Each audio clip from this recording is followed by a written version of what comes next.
Now let's dive into our featured story of the day and discuss Bitcoin smashing $1 million per coin within days or weeks after the approval of a spot Bitcoin ETF, as well as the latest from Samson Mow and his math of how he derived at this figure, as well as which countries are most likely to adopt Bitcoin next as the legal tender. Let's freaking go. So let's start right here with some tweets from Samson Mow he shared the other day. If you think I am crazy for a $1 million Bitcoin, please meet Hal Finney. And quoting the late, great Hal Finney, may his soul rest in peace, as an amusing thought experiment, imagine that Bitcoin is successful and becomes the dominant payment system to use throughout the world. Then the total value of the currency should be equal to the total value of all the wealth in the world. Current estimates of total worldwide household wealth that I have found range from $100 trillion to $300 trillion.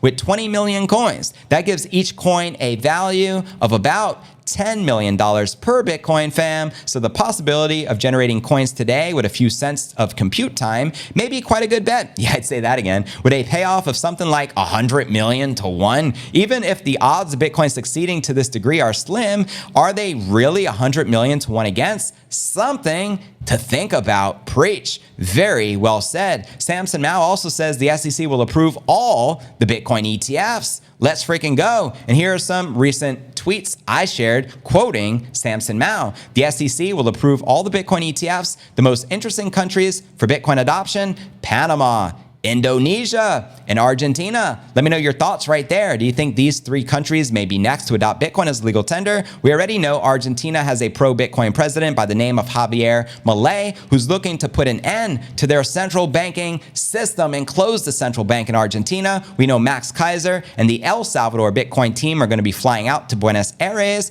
to orange pill him, and Max never disappoints. I think they're going to lay down the blueprint of Bukele in El Salvador, and if they adopt that as the legal tender, guess what? There's 50 million people over there in Argentina. Talk about mass adoption. Indonesia, correct me if I'm wrong, but I think there's hundreds of millions of people there. Panama being a smaller country there, just south of Costa Rica. But what are your thoughts surrounding those predictions? Do let me know. He also shares some interesting insights. Reminder, the ETF approvals will unlock a tidal wave of capital influx into Bitcoin. Pair that with the multiplier effect, and you get $1 million BTC. And he initially made this tweet back on December 3rd of 2021. Here are the receipts. Approval of a spot ETF would send Bitcoin to $1 million per coin over a few days. Gary and the SEC don't want to be the ones responsible for sending Bitcoin to the moon. Let me know if you agree or disagree here with Samson Mow. And quoting Tom Emmer, the congressman who has been, tearing Gary Gensler a new what, because Gary hasn't been allowing the adoption of the spot Bitcoin ETF. So here's what the congressman said, and he tagged Gary Gensler. This was back in 2021.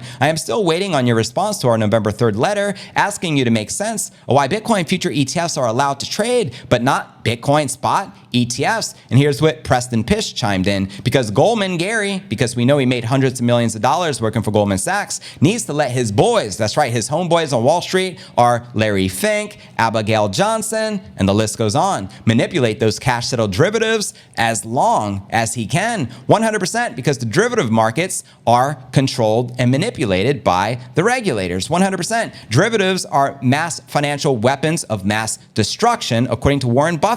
You know what I mean? And here's some more quotes. It has come to my attention. There are some Bitcoiners out there that don't think Bitcoin can reach $1 million per coin in a matter of days or weeks after the ETF money starts to flow in. They are in for a pleasant surprise. Preach. And this has created quite the controversy here on X as well. And here is a post. Thanks, Nayib Bukele, for supporting me to run for mayor of Bitcoin City.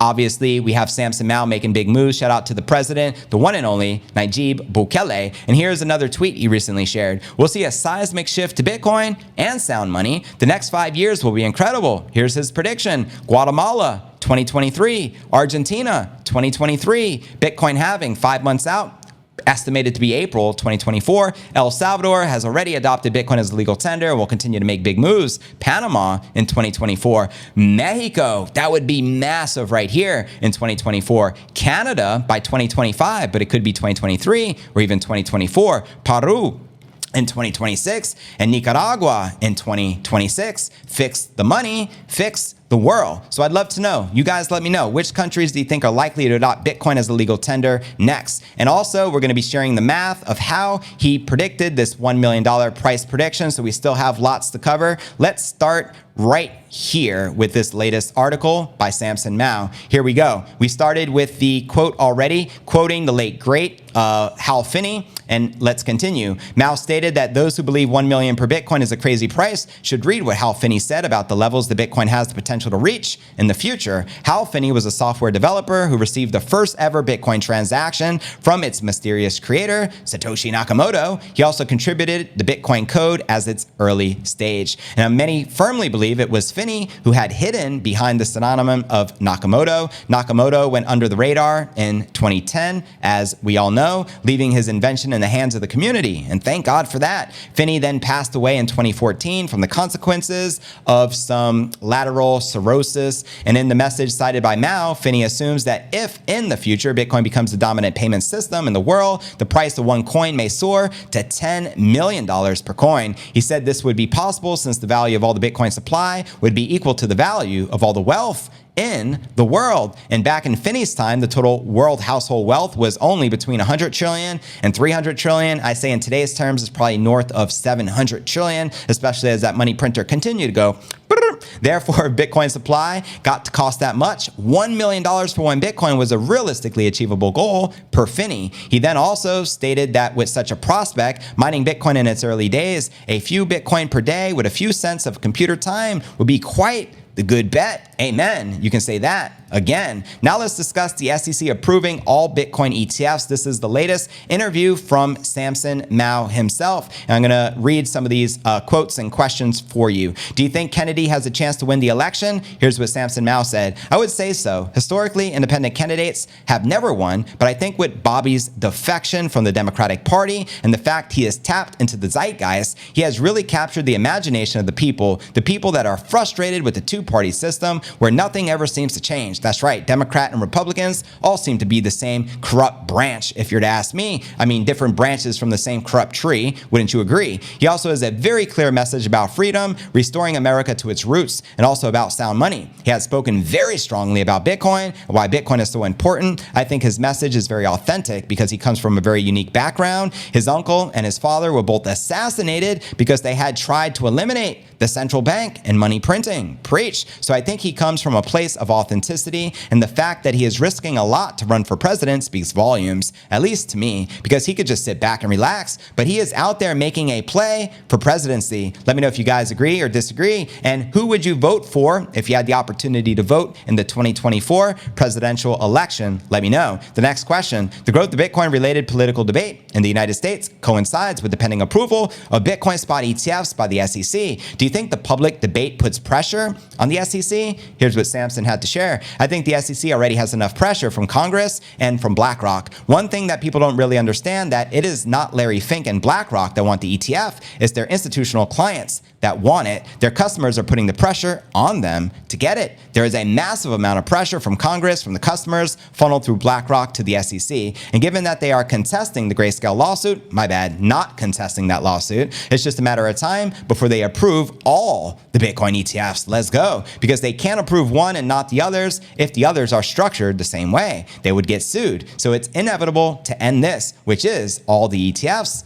will get approved. Next question. The growing relevance of Bitcoin in the US is also demonstrated by the hash rate. Significant shares are in the hands of large publicly traded and therefore extensively regulated mining firms and mining pools. Could it be a risk? He shared. Here's the response. Well, I don't think it's ideal. It'd be better if the hash rate was more decentralized. It would be better if the US only had a 20 to 25% portion of the hash rate. Right now, they get into 40% sometimes. The US, while it's governed by a stronger rule of law, might represent a danger simply because they want compliance with the existing financial system. So I think those mining pools won't just accept anybody. They're going to accept KYM, know your miner, customers. However you want to define that, could this be a risk to Bitcoin's fungibility? He says, I don't think so. I think there is a censorship risk where they'll try to block transactions, but ultimately, if they try to do that, they'll limit their own profitability because they'll need to go to a blacklist and check that before processing any transaction, and other pools in other countries will have the advantage. It depends on how complicated and convoluted it gets, but it is already a small disadvantage that can balloon into a big disadvantage, and at that point, I think the pools will move out of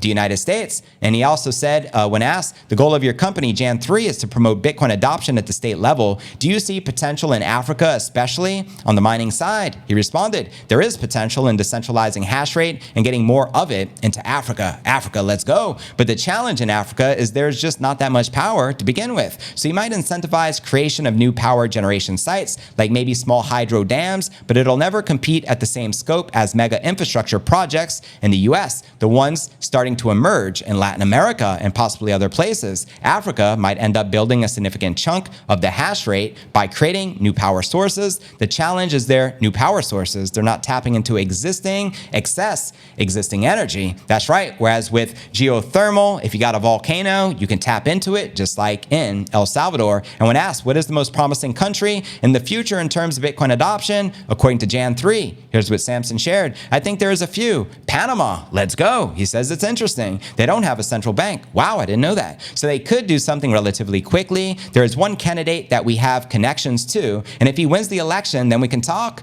about Bitcoin. Well, I pray he wins this. You know what I mean? And as I said, Indonesia, let's go, is also interesting. We have Ridwan Kamil, the governor of West Java, and I think he'll be running for vice president. He understands Bitcoin. He understands the potential for mining to transform the country. So that's another big interesting place for us to look at. And I think Argentina is also one because of Javier Milei. I think there will be changes afoot, large-scale changes, and we have to direct that change towards Bitcoin. I think he's going to dollarize, but we want him to dollarize and Bitcoinize. Preach. And now let's actually share the math behind his $1 million Bitcoin price prediction. Let's start with this tweet. In 2017, it took 9 months for Bitcoin to go from 1,000 to 20,000. That's 20x, right, fam? The block subsidy was 12.5. There was a lot more Bitcoin sloshing around on the exchanges. Mining was boiling the oceans, and there was zero institutional money coming in. 1,000 to 20,000, that's 20x. 50,000 to 1 million is 20x. Facts. So for you guys to say it's not possible, we can't hit $1 million.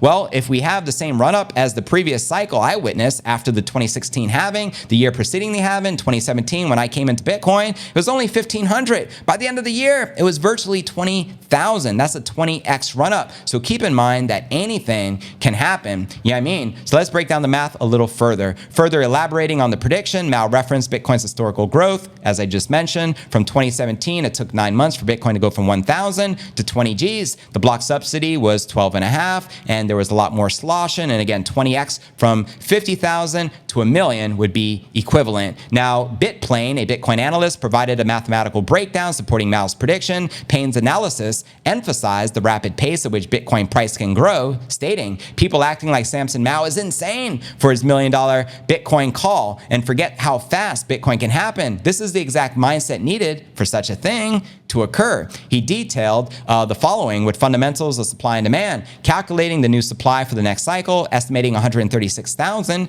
BTC for the current epoch and 656,000 BTC for the next, totally approximating 792,000 BTC. He also considers the potential sale of old Bitcoin based on the metric of the HODL waves, estimating 15 to 20% of the old circulating supply, which could come up for sale as it did in previous cycles. In an extreme scenario, if 20% of the old BTC were sold over the next 4 years, this would amount to approximately 3.8 million BTC. And here, coming from looking to Bitcoin, you can see the Bitcoin 1 year plus HODL wave chart. Now the potential sources of capital, let's discuss it. To achieve a $1 million valuation per Bitcoin, he argues that a total capital influx of approximately $4.5 trillion would be needed. He identified 2 major potential sources for this capital. So listen up. First pointed to the U.S. retirement savings, which total approximately $35 trillion. So a mere 5% reallocation from these savings into Bitcoin would amount to almost $2 trillion.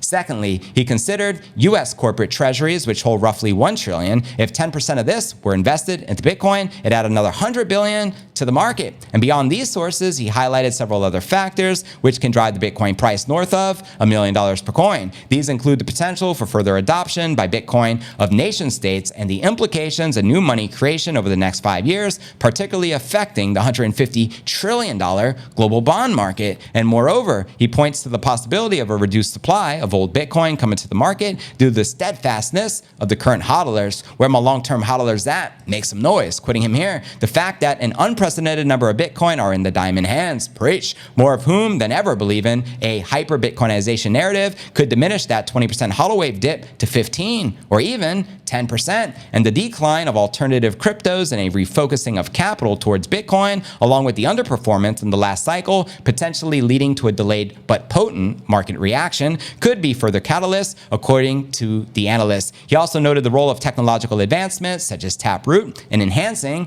Bitcoin's appeal. And let's not forget as well, we have the major asset managers such as BlackRock, Fidelity, Schwab, you name it. We have a Bitcoin halving a few months out. We have the Bitcoin ETF likely to be approved. They're saying at least 90% probability by January 10th. But what are your thoughts? Please let me know, fam.